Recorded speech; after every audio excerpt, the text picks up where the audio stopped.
Hi guys, welcome back. I hope you all enjoyed your long weekend as much as possible. Our chili plant is really popping off at the moment. We have a lot of chilies to work with. So I figured I would do a fermenting and pickling tutorial for you guys today. These are just looking beautiful at the moment. See the color there, this awesome, crazy, bright purple color. Just really cool. So I'm going to pick some of these, get them into the kitchen, wash them, and we can start pickling and fermenting. Okay, so today we're going to do one pickle and one ferment. Our pickle is going to be a classic dill pickled cucumber.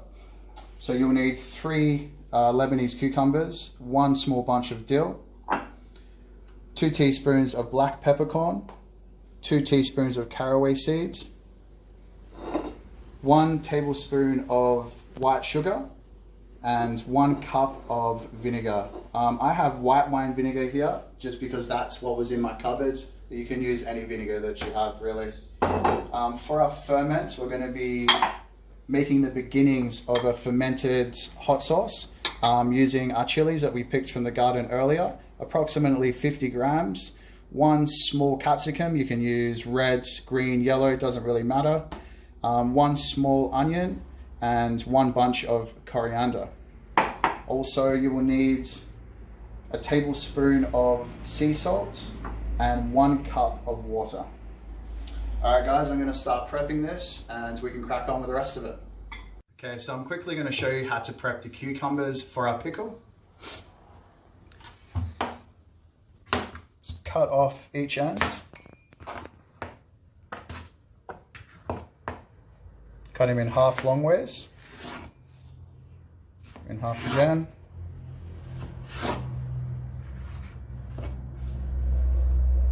and then in half one more time.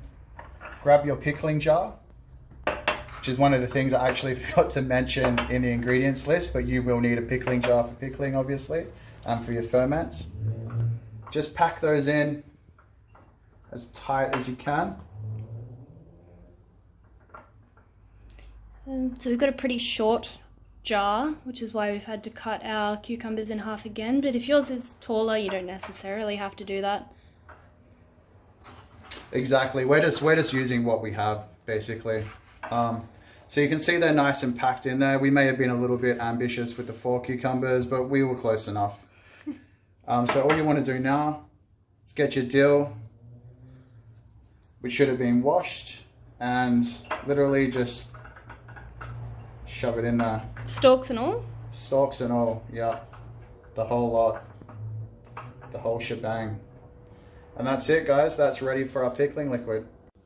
Now I'm going to show you how to prepare everything for our fermented hot sauce. Okay, so we'll start with our capsicum. Want to just cut off each end, just like that. Cut down one end. And then you just want to cut out the centerpiece like that.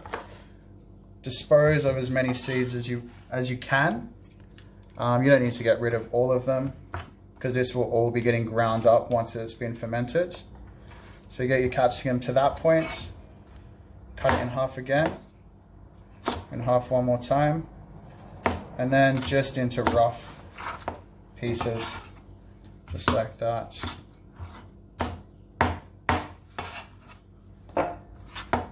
Same with these ones, just rough chopping.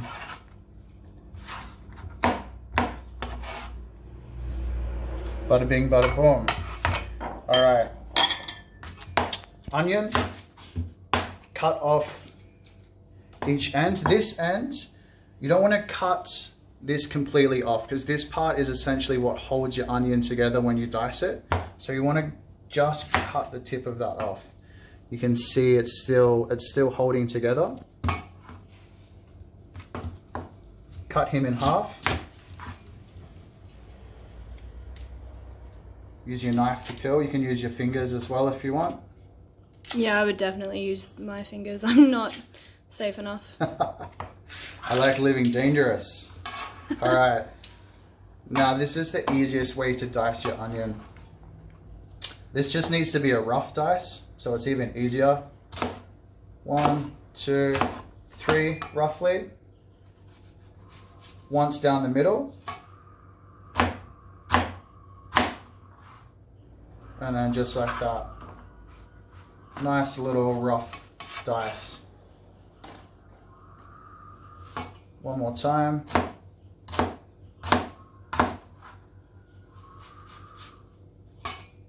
I feel like you've worked up an immunity to onion tears, because I would be crying by now. I mean, I nearly am. To be fair, this is a very small onion, so not a lot of chemicals coming off of it. But yeah, I'm sure I've built up some tolerance to it over the years. Okay, so our chilies, you just want to cut off that little stem part there. These are my favourite because they look so cool inside. They really are a cool colour. And you'll see once I split them open. Really cool contrast of white and purple there. Just in half, that'll be enough. If they're a bit bigger, chop them in half again. Do we worry about the seeds with the chilies? It all depends on how hot you want this hot sauce to be. Majority of the heat in a chili is actually contained in the seed and in this little white bit here. So if you don't want your hot sauce to be as spicy, take that out of your chili. You can also use more capsicum and less chili depending on your sweet to spicy ratio, however you want it. That's one of the good things about this hot sauce, is you can make it as spicy or as mild as you want, and it's still going to be super delicious. So that's your chilies done. 1 clove of garlic. I didn't mention this in the ingredients list. I've just decided I want to put it in there now. So peel your clove of garlic and literally just give it a smash. And that's it. That's my favourite part of any cooking. Mine too. All right, so now we can start putting all of our ingredients into our jar. So you want to grab half of your coriander first, again, stalks and all. And this one was from our garden as well. We tried to grow some dill, but it fried in those 40+ degree Perth days, but coriander survived. But everything is really thriving now. All right, with fermenting, one of the important things that you do is, as you put your ingredients in, you really want to compact them down. So we'll do, after the coriander, put in our onion. Does the order matter? Not really. Doesn't really matter. It's all going to ferment. It's all going to come together anyways. This is just the way that I like to do it. Your peppers. Hoppa.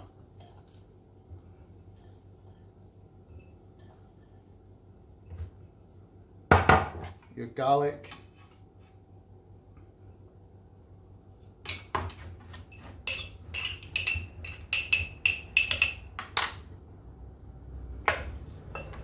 And then your chilies.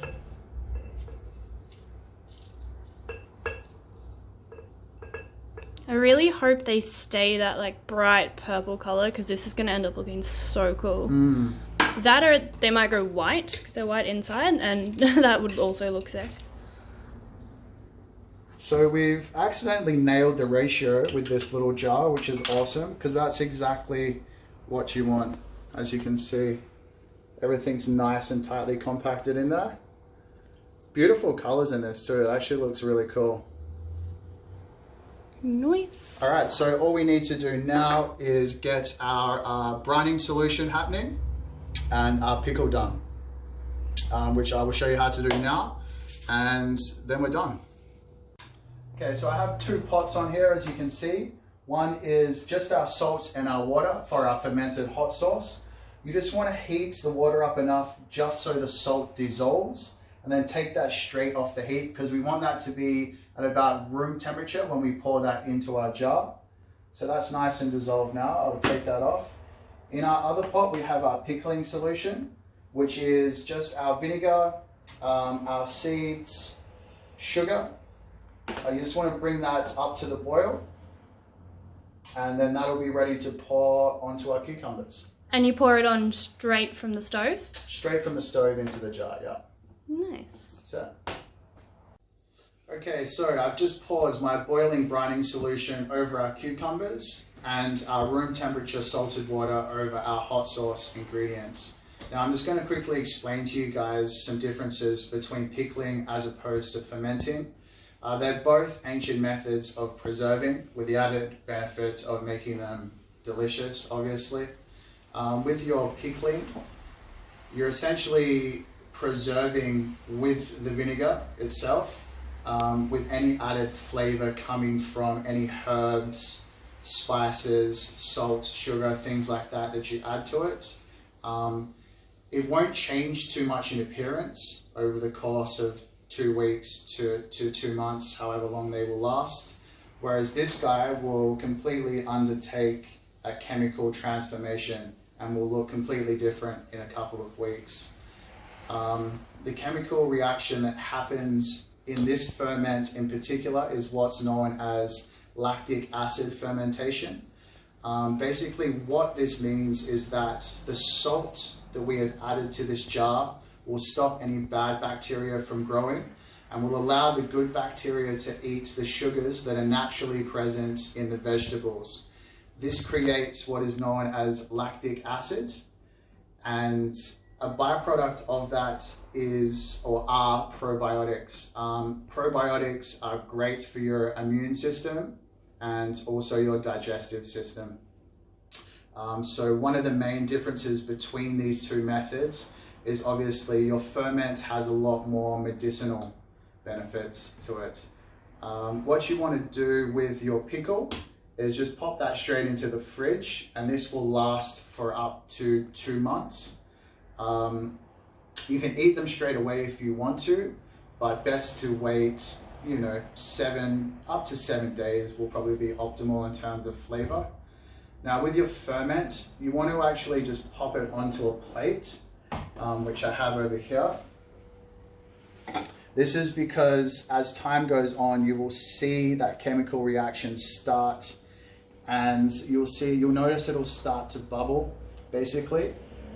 Some of this liquids may bubble over the edge, so it's good to have a plate just to catch it, just to save any cleaning up, basically.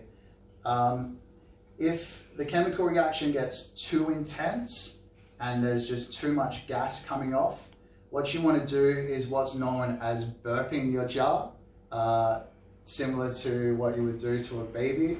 You literally just want to screw off your cap, let some of the gases out, and screw it back on, and that's it.